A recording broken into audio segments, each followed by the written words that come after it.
Tonight, Columbus City Council tried to further address the growing housing crisis across our city. A crisis made even worse by a number of recent eviction notices. Dozens of people who live at the Sand Ridge apartment on the northeast side received eviction notices last month.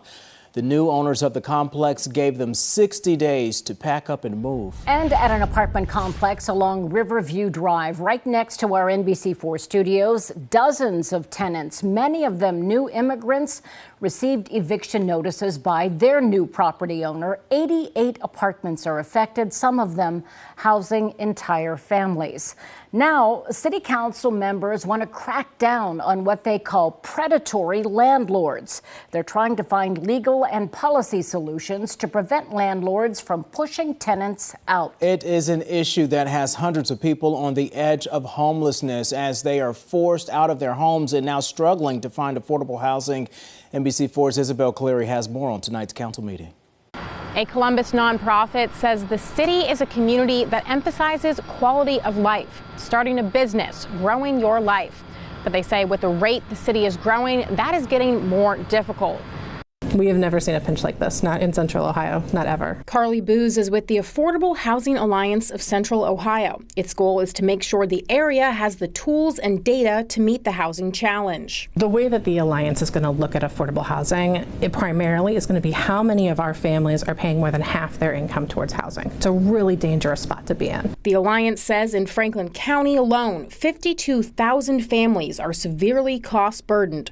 On the regional level, they say it is 80,000. By the time my kid, who's a second grader, by the time he graduates college and he's looking at whether to stay here in Central Ohio, in the place where we raised him, or to go somewhere else for his career, he is going to be facing a housing market that could look a lot more like San Antonio or Austin or Los Angeles. It's a crisis City Council is hoping to address. Monday night, they passed an ordinance to build a new apartment building downtown. We're grappling with supply and demand here. We are growing at a rapid rate to the tune of around 40 folks a day. And unfortunately, we don't have enough housing units. This new apartment will have 74 spaces, with 51 reserved for families at or below 60% of the area median income. 4 will be for families at or below 30. We're talking about 74 units. Does it solve the immediate housing need? Absolutely not. But it is another tool that we are utilizing to address housing insecurity in our community. One of the ways council is trying to address the housing crisis is through a zoning rewrite. The goal is to change it so more affordable housing can be built. Tomorrow is the first public hearing on the proposed zoning changes. Local for you at City Hall, I'm Isabel Cleary, NBC4.